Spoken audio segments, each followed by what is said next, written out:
Mihat amaga mari lenana police na moizing da mi phaba changlubada police tamna nung thomjilaktuna police ki gari phauba akai atoi nanghankiba thodok adugi matangda TOMTV ki senior reporter Sadat Anaubam na hangba wahangi pakhum piraduna Chief Minister na haikibada police na duty tawbada thingba pirakpa haibasi law na yadaba thabakni maduda sunatana mathau tawjariba police tamna nung thomjinba police ki gari thugai ba haibasi yamna leibak macha ta daba thawongni thawong adu lenga ngasina kan mamongda condemn tawbaga loinana thodok aduda chenariba mioi tara police na faduna thamli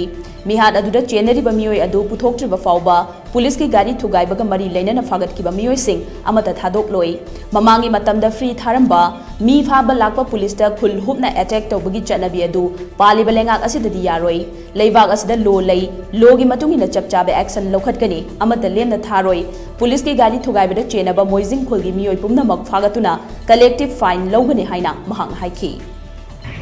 yamna laibak thiba haitare yam barbaric oiba gundaism ayakta kanogi mob ki type tuni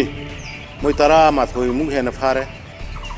aduga hujiki mi ama nan thokriba chingnei na haribudu puthorokriba khado oi amma ga sinadriba mi khado oi na ngana phagalaga police man logre lamhen ba yaroida yaroi moi mamangai da free tharam budu police commando mayam question laga